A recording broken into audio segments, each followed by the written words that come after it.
And without further ado, to just pepper me with questions about the D-backs and their upcoming season and why they're going to be a team to beat over the next 5 years, we got Locked On Padres host Javier Reyes with us today.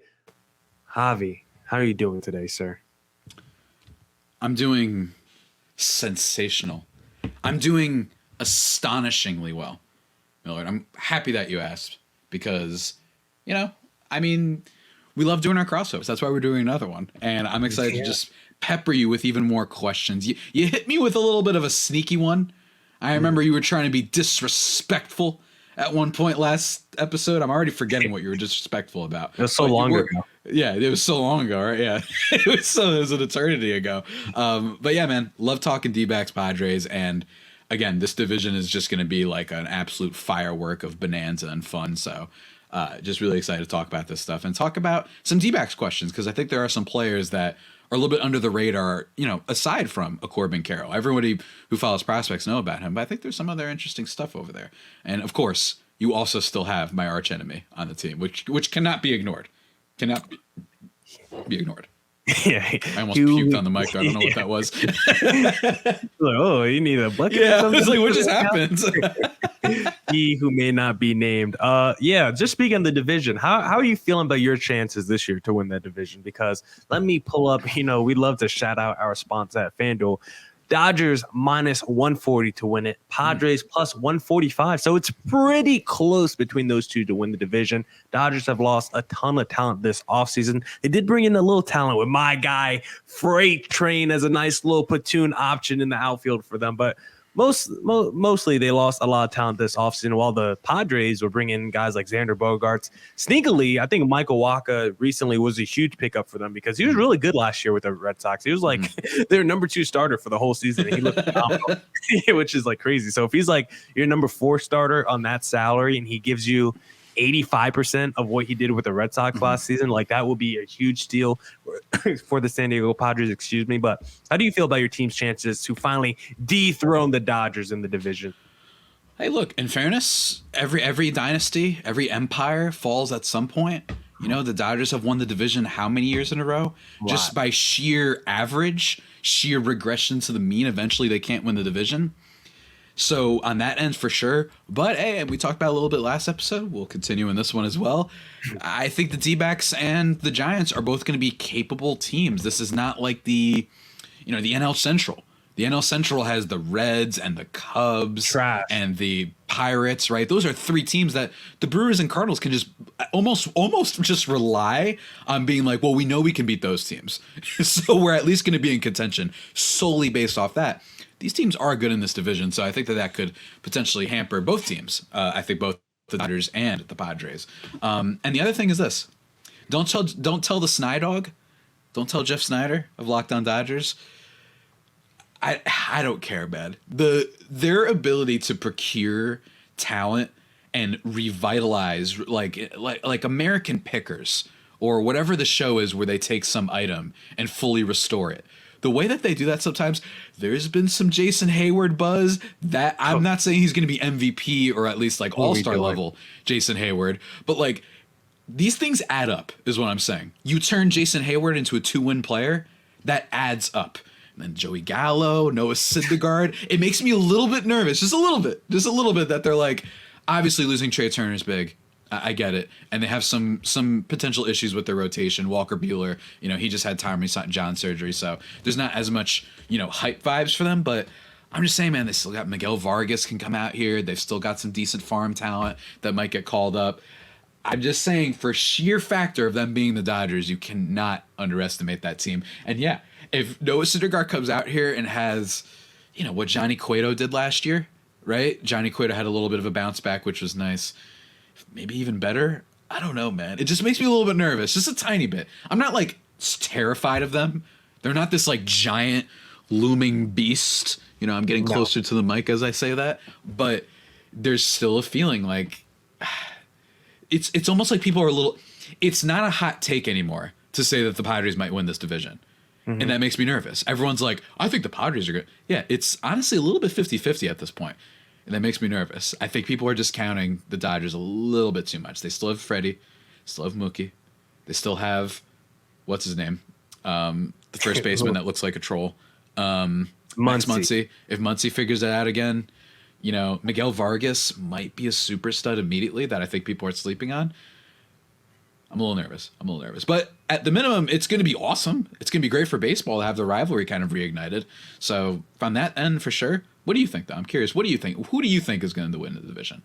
Yeah, I talked about in the last pod about how you can have the Dodgers and not the Dodgers, the Dbacks and Giants rosters lined up against each other on paper, and it's a coin toss between which roster is better. I feel the same way between these two teams with the Dodgers and Padres. I'll probably even lean toward the Padres in terms of pure talent just because of who we saw leave the Dodgers this offseason, but the Dodgers are the team where it's like they're always a move away from competing, and they're always calling up somebody who turns into a superstar. They always pick up someone off the waivers like a Trace Thompson who could go in and get hot for 30 games and smash a whole bunch of home runs. Or they pull off a trade for Max Scherzer, and then it's like, oh man, we'll also take salary dump Trey Turner in that deal as well. And it's like the Dodgers somehow get so much luck when it comes from the rest of the league in terms of signing great major leaguers for probably below market value because other teams don't want to give Freddie Freeman the 6th year or whatever, or they're able to go out there and get a Trey Turner thrown into the Max Scherzer deal because who knows why Washington did a move like that, or they call up someone from their minor league system who just turns into an absolute stud because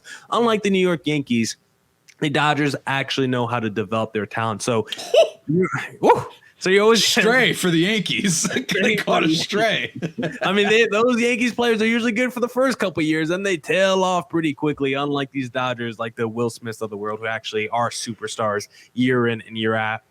So I think there's a lot more stability and like institutional knowledge with the Dodgers and credibility as to why you're going to trust them to win that division. But I'm actually going to lean this season toward the Padres to win that division just because they got my guy X-Man. And I just think Juan Soto, like we saw with Lindor that first year with the New York Mets, where he struggled a little bit and then had a big bounce back his second year. I think Juan Soto's in for a monster season. I think Tatis will probably, I don't know how he'll look because he did miss all of last season, but he's at least going to be hungry and wanting to go out there. Maybe he presses a little bit too much because of all the time he's missed and he's going to try and redeem himself. But I like the fact that he's going to go out there and be hungry. Machado, all of a sudden, it's a contract year. He's playing for something too. So you want to look at the optimistic view of this Padres team. It's like a lot of your best players have something to prove, something to play for. Juan Soto too is trying to get a contract. So I think I would probably lean San Diego Padres when it comes to who's going to win this division. I appreciate that too. I appreciate that very much, man. Thank you. The Dbacks man. He said, hey, they got the X-Men. And hey, everybody listens to my pod and follows my tweets. I'm a fan of the X-Men in general. And now that we have the X-Man in baseball, Xander's pretty vicious. I don't know. I wonder what X-Men Xander Bogaerts. That was going to be my next question. Which one of those characters is he? I can't even think of that many off my head. I have no idea. Because like his personality, he's just kind of a gamer, but he's not like as loud as some of the other X-Men are. So I don't know. Like Forge. I don't know. Who's the one X-Men? Who's the X-Men in X-Men First Class that dies in like the first 10 minutes of the film? You're talking about the Darwin, the guy who adapts to things? Yeah, he can't adapt to one thing. It's like the funniest scene.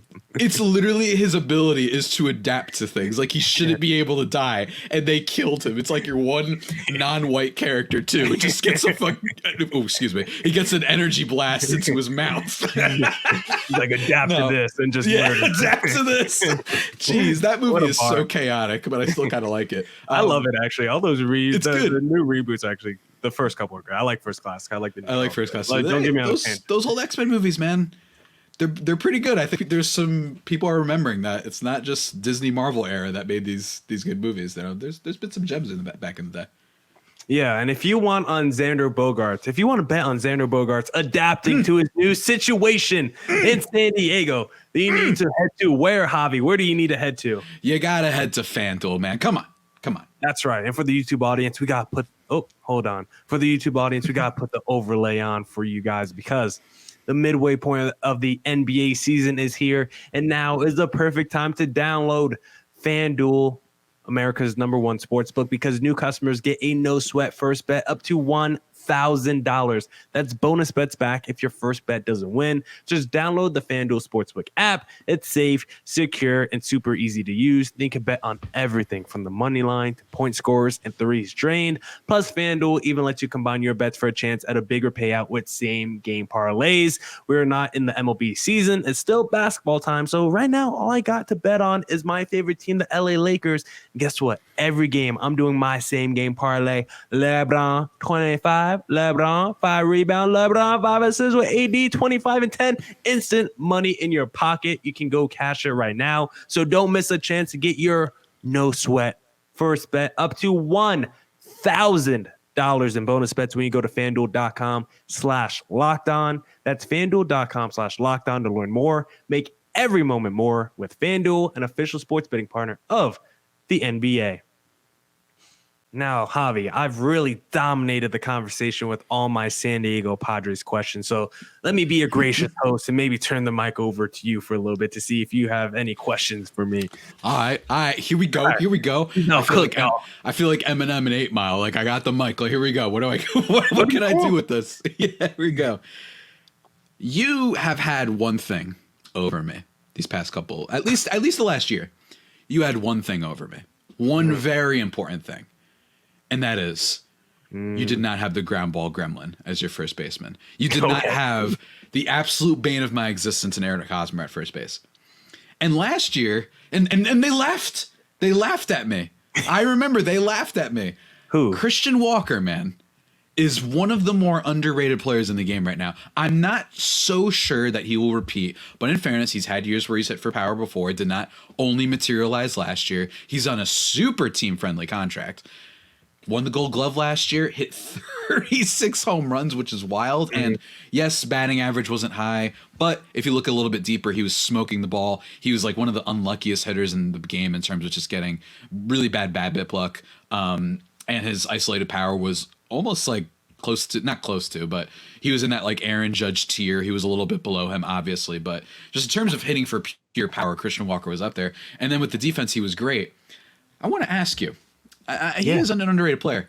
Especially with that team-friendly contract, which is why I imagine they wanted to keep him. We talked about in the last episode that, should they have gone out to at least have an anchor, that veteran presence. So I imagine that they wanted to, have Christian Walker on the team. But do you think they traded Dalton Varsho this last offseason? They're still in rebuilding mode.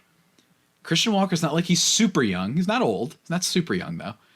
Should they have potentially traded him? Because I think you might have gotten a decent package. Or am I just overrating the guy? What do you think? You think that the Diamondbacks should have said, you know what? We're rebuilding. Let's at least keep this one guy. Or should they have been like, you know what? Let's blow it up because we just did Varsho. We're going full rebuild and we're going to be awesome in a few years.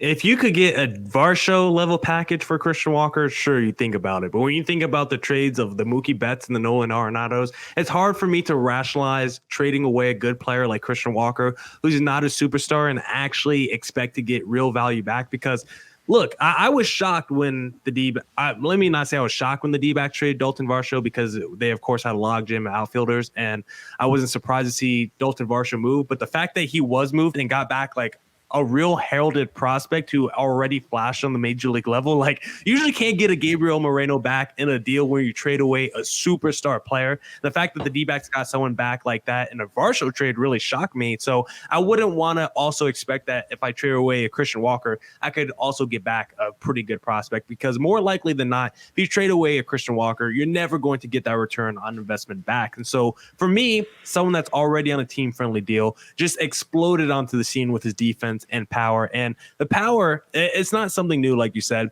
It was definitely his biggest surge of power that we've ever seen before. But if you look at those advanced hard contact stats, the exit velos and everything like that, the batted ball stats, like, he was always among the league leaders in hardest hit percentage since 2019. If you take out, I think, 2020, that's the only year where it was kind of an outlier, or maybe it was 2021, one of those 2 years.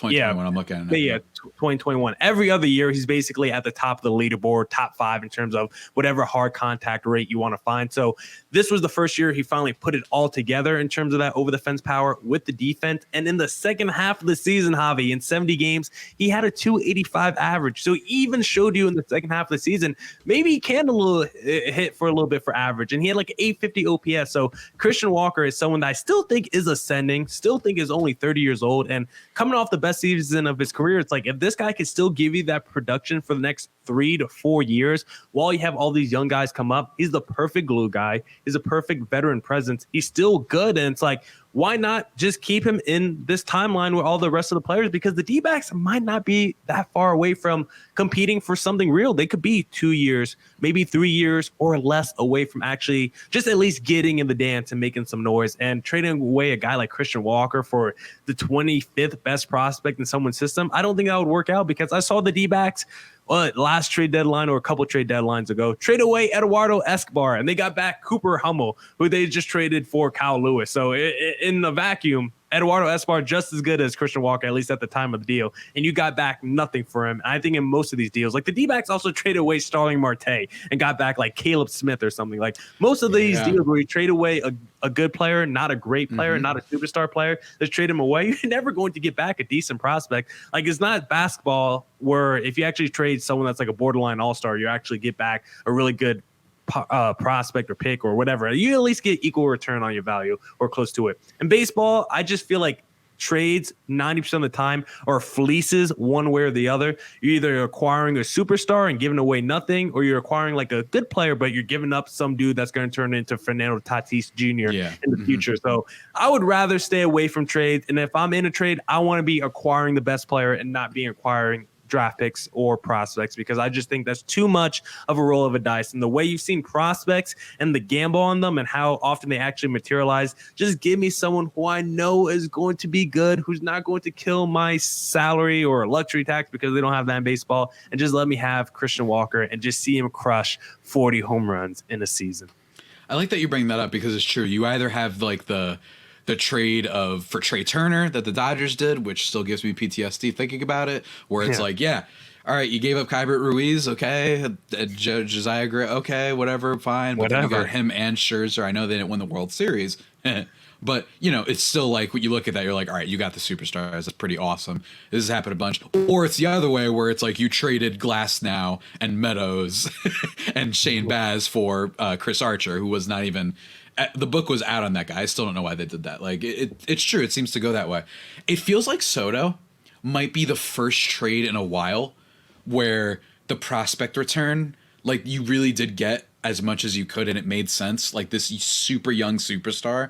And then you also have, Mackenzie Gore and CJ Abrams, who have at least already appeared in baseball, right? Mackenzie Gore looked like a Rookie of the Year contender last year. He was awesome. And then, people who've been following Fangraphs, they have, what's his face? James Wood is like the third best prospect in baseball right now. So, like, there's guys. Robert Hassel seems to have declined a little bit in his value. So maybe the Padres did right by selling him at the right time. But just saying, they did as good as they could. You know what I mean? At least and they did offer him a contract. So I think that sometimes people make fun of the Nationals, not to get on too much of a tangent, but considering how bad their team was, they had nothing else. You got a pretty damn good package. It has the potential to be the best package returned. And also for the Padres, be a great deal too. So I think that's what's so fun about it. But yeah, I agree, man. And Christian Walker, definitely a player, man. He's a great highlight player.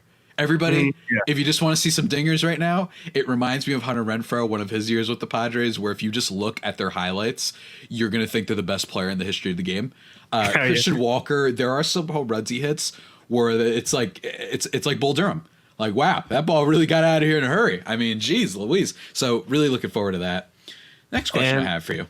I was going to say real quick, maybe teams should actually try to sell early on their prospects when it's like they're 1 or 2 years in the system. They're still in high A, but they're already ranked as like a top 3 prospect. Maybe teams should start trying to sell those guys early. Yeah, you're going to have some dudes who nip you in the butt because they actually end up materializing and being that good of a player. But so many times they're like, your prospect is in high A and they're your number one prospect for 2019. And then you come back the very next season, all of a sudden they've dropped to like number 10 in your prospect rankings, because those rankings are just so volatile. And if you want to just, I think the best test case or the best case study for trading away star players for prospects and just the Miami Marlins a few years ago when they had that outfield of Ozuna, Christian Yelich, and Giancarlo Stanton. Like, you would have thought Stan and Yelich would have got you major returns. Yelich went on to the Brewers and was like a back-to-back MVP, and Stan was already an MVP in Miami. But it was Marcell Ozuna who ended up getting the best package back, because you got back Sandy Alcantara, who was just the reigning Cy Young Award winner,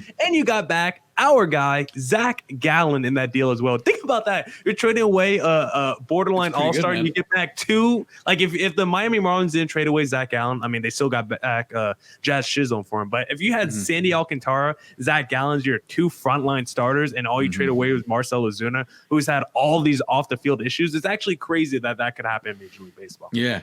Yeah. Like, it shows you, like, some people make fun of the Padres, right, where Preller has had a bunch of misses, but then he's had a bunch of hits too. Obviously, everyone knows James Shields for Fernando Tatis, but then it's like Joe Musgrove, Yu Darvish, Blake Snell. And Darvish and Snell at the time, especially Snell, they gave up a huge package. Luis Patino was a highly regarded pitching prospect, super, super young, so he has time, but ends up getting really hurt, and he still hasn't been able to do too much for the Rays. And then you have Xavier Edwards, right, who they gave up for in the Jay Cronenworth trade. At the time, it was the Tommy Pham trade. So they've had plenty of wins too. It's just how many wins, which are your wins? Are they going to be the big one? And, you know, you brought up the Jets. Is that the most fair trade, like, in the last decade? Jets just hope for Jets. You know what I mean? Like, it's really close.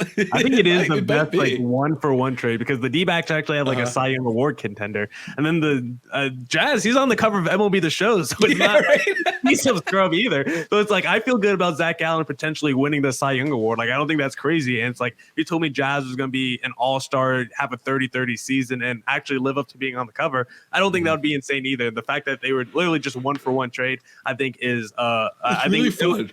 I think it was he just powered through the yard. It's really fun.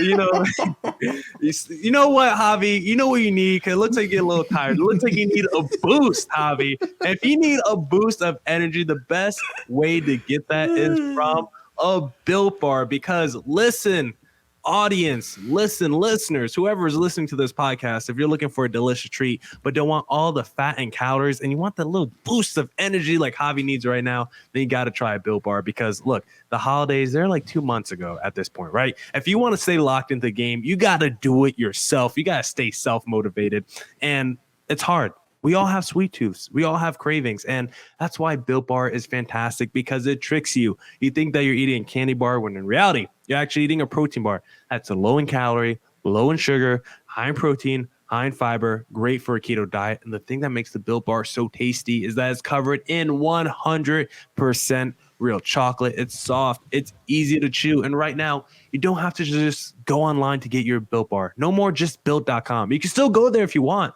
We can also just go to your nearest Walmart or Sam's Club. So right now, if you're close to Sam's Club, run in, grab a 13-bar box of our hit flavors, brownie batter or churro, and guess what? You can thank me later. All right, back here with Javier Reyes. We're goofing off. We're powering through a little tiredness, but we're having a great time, aren't we not, Javier? Are we not having a great time? I think we're always having a great time, man. I mean, some of our best ideas, some of our best podcasts, I think both of us have been our crossovers, whether it be the wagers, whether it be when we did that fantasy draft for former Padres and Diamondbacks, which truly was elite, by the way. I really stand by that. That was one of the best ideas we've had. That was a lot of fun. Did we actually do it, or did we just talk about it? No, we did it. I'm like 99% sure we did it. I'll have to go back and check the tapes. I know you told me before we started recording we did it, but I was like, I remember us talking about it. I actually don't remember if we actually did it. When I think it was in 2021 that the D-backs won a few games or whatever, and you knew too. You were like, oh, I know this is going to go backwards, but I'm going to have fun while I can. And then you did another wager thing. You're like, Seth Beer or whoever it was is going to destroy you. Like, all these things, man. I'm probably talking crazy. When the D-backs are hot, I'm talking crazy when the D-backs are looking good. So I want it. There's too many hosts on the Locked On MLB network where you look at them and be like, I want to know what you act like when you're good. Connor Newcomb is the leading candidate for that. Shout out Locked On Orioles. That man hasn't had a good team for as long as I've been here. When that team is good, I don't know what it's gonna look like. I don't know what it's gonna look like. You've got the Divas over at Locked On Mariners. They act the fool. They're like, hey, this is how you manage a team. The team breaks their offseason or postseason slump for 20 years, and then all of a sudden they know how everything is supposed to go in baseball. The Divas of Locked On, I'm telling you. But seriously, go listen to that podcast. They're great. And hey, Locked On Rangers get a little sensitive out here. Locked On Rangers. They get a little sensitive out here. They one thing about the DeGrom or the hell, Locked On Rangers tenses up a little bit. They don't want to talk about it. They don't want the smoke, man. I like how we don't say any names. We just say we just say the name thing. Look, but back on topic. Some other Diamondbacks questions for you. Okay. Just finally, I was also right about Ketel Marte, at least for last season. But can he bounce back? All the metrics on him are really good. Really great player to watch play. He's got the speed, got the power combination, which is really good. Can he put it together? But what are some under the radar guys you think for the D-backs this year? Who are some guys that might give the Padres trouble or just any team's trouble? Because everyone knows about like every player on the Padres at this point because they have the Justice League. But with the D-backs, I think everyone knows. All right, wow, Zach Gallen. The Justice League. Okay. Zach Gallen. Hype yourself up. All right. I had to sneak that in there real quick. The Justice League over here. Okay. Zach Gallen, Corbin Carroll are probably the guys that everybody's the most excited for. Christian Walker's very good. We talked about him. You got your Ketel Marte, but who are some other guys? And for the record, if you say Madison Bumgarner, which I know you won't, at least I hope you don't. No. You better not, because Madison Bumgarner, I still, for those who don't know, Millard had my favorite tweet of last year, and part of it is because he has a very normal looking headshot on Twitter. And I think that makes all of your tweets funnier. Like when you're being mean and it's just you smiling like that. You were like, I predicted that Madison Bumgarner would give up 4 runs in this game. And after 1 inning, he gave up 4. And you're like, all right, I got the 4 runs part. Now I just need the innings. I don't know why that was the funniest tweet I've ever seen in my life. You need to go back and like retweet it on my account or something. I just need to see it alive one more time. But to answer your question, there's actually a lot of people that could fit this category because the D-backs are going to have a lot of under the rated options this year. But I think I would probably look at the rotation the most. We're looking past Zach Gallen, the future Cy Young Award winner. We're looking past Merrill Kelly, who could finish top 10 in Cy Young voting, should have last year. So maybe he should be the answer to this question. But really, I think it's going to be the potential rookies in that rotation. We already saw the Ryan Nelson and the Dre Jameson each pitch around 20 innings last year. Both of them are going to compete for that number 5 spot in the rotation. And if something happens to Madison Bumgarner, I'm not wishing injury on him, but if we could get him off this roster, release him, trade him, and then get both of them in the rotation, I'll watch out for both of those guys because both of them are mid-20s. They both have a different kind of arsenal. They both could throw high velocity heaters and have just Ryan Nelson more of a fastball heavy guy. Dre Jameson has like 5 or 6 pitches he could throw. So I like both of those guys as underrated pitchers to watch. Also watch out for Brandon Pfaadt. Probably won't start the season on a major league level, but had one of the most impressive minor league seasons we've seen in over a decade last year because he cracked the 200 strikeout mark in the minor leagues, which I don't think has been done since Matt Moore in 2011. I expect him to be there probably by the All-Star break and at least pitch like half the season with the D-backs after the All-Star break. So I'd watch out for the young rookies in the rotation. And then the most underrated player in baseball last season will once again be the most underrated player in baseball this season, Jake the Rake McCarthy, who at one point carried this D-backs offense for like 2 months there, one of the fastest players in baseball, probably going to steal around 30 bags, had a pretty high average last year. OPS was pretty solid as well. Jake the Rake, who basically stole the job away from Alek Thomas, one of the top D-backs prospects. Right now, it seems like Jake McCarthy's locked into an outfield spot while Alek Thomas is kind of fighting for that 4th outfield spot with like a Lourdes Gurriel and even borderline fighting for just being on the opening day roster. So Jake McCarthy, Jake the Rake, I think is, if you're looking at position players, probably the most underrated position player. I mean, I could also throw in Josh Rojas, who quietly stole like 19 bases in there as well. But I think Jake McCarthy has some real talent, and I would probably pick him to be the most underrated D-back this season. I like those.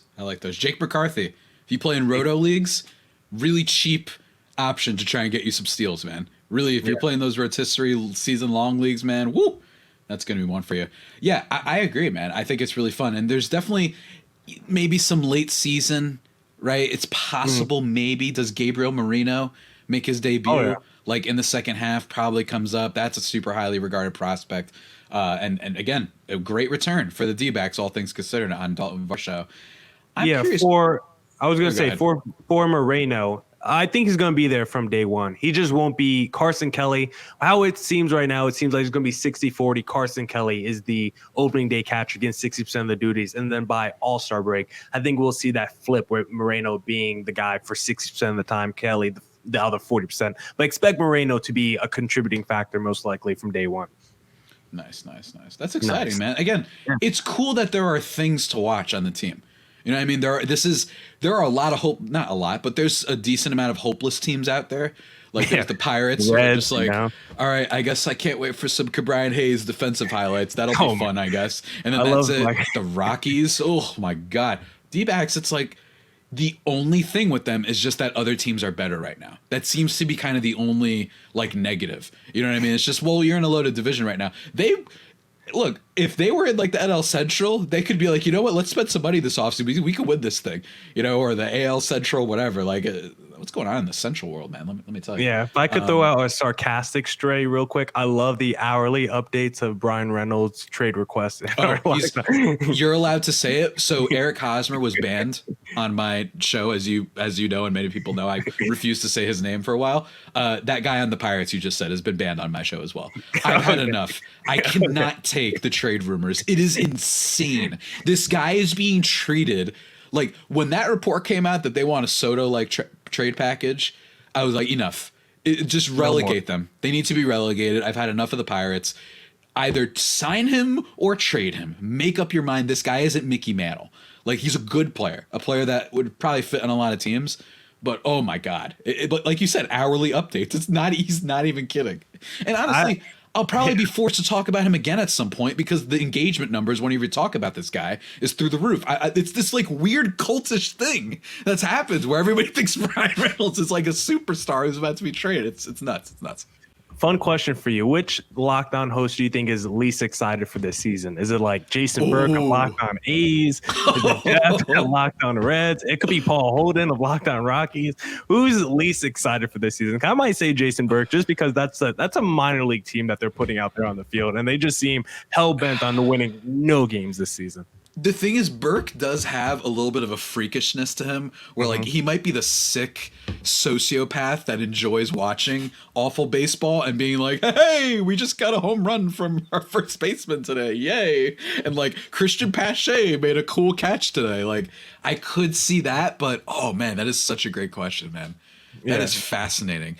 I think Rylan Stiles is a sleeper of Locked On Royals. Okay. Just because he's sick of the Royals sometimes in general. But that team has stuff. I think it's between Paul and what's his face? Does Peter Pratt sneak in here? He's definitely on the aggro list. If you did an aggro power rankings, he's probably number one with Bryce. Oh, man. Oh, Bryce, there's some downside. Yeah. Bryce, I know that it's not because they have a bad team, but there's a world where all this doesn't turn out well and Jacob deGrom gets hurt, which, again, I think that one of the things I don't like is people who have been saying, oh, all that money for them to finish in third place, as if we know for sure what's going to happen. Like, come on, guys. No. Like, it could still turn out well, and their farm could blow up. They have the building blocks now. They just need the tertiary pieces. Yeah, I'm actually pro Rangers this year. I don't know if they'll make the playoffs, but I'm kind of in on whether they're winning. I think they're going to be better than the Mariners, to be honest with you. I do. Oh, okay. I wouldn't go. That's my bold prediction this year. Okay, I like that. My bold prediction this year. You got to add the Locked On Mariners guys after this. You took a couple of shots over there. I know. They're divas. What do you want from me? I know they are. They're great. I love those guys so much, but they're in their diva phase. They absolutely are. I was in it too. In 2020, I was out of control. Like, I just couldn't be stopped. I was literally posting all these ridiculous videos with sunglasses and tweeting at Jeff Snyder and all that. I was ridiculous. But yeah, that's a great question. Yeah, I think Bryce is a sneaky stealth candidate, but I'm going to go with Paul just because. Oh, okay. Like, there's nothing there, man. Like, even Chris Bryant, like, that guy can't even stay healthy sometimes. So I'm going to go with Paul. Sleeper is Bryce of Locked On Rangers. They got the longest tenured manager now in Major League Baseball, I think, with Bud Black. Like, what a great extension for the Colorado Rockies, keeping that thing going. Here with Javier Reyes of Locked On Padres. Javi, any last questions before we depart today? A quick thought on Kyle Lewis. Is there anything exciting about there? Yes. Because you just mentioned him in trade. Is that a sleeper, or was this a guy that just did kind of great in 2020, and we're kind of extrapolating from that sample size too much? Hey, ask as many questions as you want, Javi. I'm here for you. For me, I mean, I want to say he's a sleeper just because I don't know much about him. He's been hurt the last couple of years. He was the Rookie of the Year in the COVID-shortened 2020 season, so he just doesn't have a large sample size. But I have to believe this is someone that was a highly touted prospect coming up. He's someone that flashed a lot that rookie season. Now we haven't seen him since. People think his knees are absolutely done. He's basically just DH at this point, but I still think he could be a sleeper because the Dbacks have been looking for a righty platoon power option. And if Kyle Lewis can get any sort of health going and get back on track, and maybe he doesn't play defense anymore, but if he just like a JD Martinez, 80% discount JD Martinez, just like an interesting power righty, like I would definitely love that, especially the fact that, like I said, all we gave up for a former Rookie of the Year just from 2020 is Cooper Hummel. I don't care what anyone says. That is a straight up fleece by the D-backs. Even if Kyle Lewis never plays a game in an Arizona Diamondbacks uniform, you gave up Cooper Hummel for a Rookie of the Year. I don't care what anyone says. Cooper Hummel's not a major leaguer. Meanwhile, Kyle Lewis can be. That's my hot take. I know in the chat people are like, oh, Cooper Hummel, he's interesting as a fourth outfield. No. He should be in AAA. Okay, no, he's a quad A player. Miller Thomas, man. He said, no, I've had enough of this. He's not enough of Cooper. Enough of Cooper. The only Cooper I care about is Sly Cooper, as far as I'm concerned. You know what I'm saying? You know back to the video games. All right. Man. I got to sneak one in there every time we cross over. Yeah, man, that's basically about it. And I really think this is going to be a fun season. I think whenever you're ready, we could do some sort of wager. I'm excited for fantasy baseball. And I'm really genuinely happy because when your team is bad, I've seen the dark side of Miller, ladies and gentlemen. And that dark side is him being like, hey, so who's excited to talk about that trade that just happened that has nothing to do with us? like it's just, I've seen the dark side. I've seen when you just get you get a little nihilistic almost, dare I say, about the Diamondbacks. It's almost like you're like, all right, whatever. They did something. The season's so long, and watching a team suck for so long, it's just terrible. It's like when you're just rough. Like game 50 and you're like, we got another 100 games of just nothingness and nothing to look forward to. That's why I'm like, let's shorten the MLB season because it's not fair to the Oakland A's. You have to watch that for 162 games. That's absolutely awful. Looking at our schedule right now, D-backs played the Padres. The first game of the season that they play each other is 420. We got to do some kind of 420. That's beautiful. We'll figure out something. That is beautiful. We'll figure out something for sure. We'll figure out something. We'll definitely cross over before that because you got to cross over the first time your teams play each other. Everyone has to do a crossover at the Locked On Network. And also, with opening day around the corner, we'll probably do some kind of round table. I'm guessing like we did last season. It just came to my head just now because we did last year. So that'd be kind of fun if we did a round table. I don't think I've talked to good old Snydog in a very long time because he never wants to hit me up, but that's okay. We won't even worry about it. Javier Reyes of Locked On Padres. Where can the listeners find you? Find me at Javipeno, JAVIIPENO. I do some nerdy stuff on there that isn't always baseball. I still recommend it. I think I have the best Twitter handle in the game, dare I say. At LO_Padres, though, if you only want Padres content, and Locked On Padres on YouTube. See whatever shirt I'm wearing, Tatis bobblehead, and the many times we laughed on this podcast. So if that's your thing, go check that out. Where'd you get the bobblehead from? I got it from the homies over at, why am I blanking on this? But it's in the pod description. It's in the description of today's episode. So check that out. I forgot the name for a second. Okay. And for the Padres listeners, find me on Twitter at CareerThomas24 for my personal account. Just look up Locked On Diamondbacks, both Twitter, Instagram for the podcast handle. And of course, subscribe on YouTube, Locked On Diamondbacks on there as well. D-backs, are they the sleeper of the season? Are they the team to beat in the next 5 years? Discussing it all with Javier Reyes of Locked On Padres. We are out.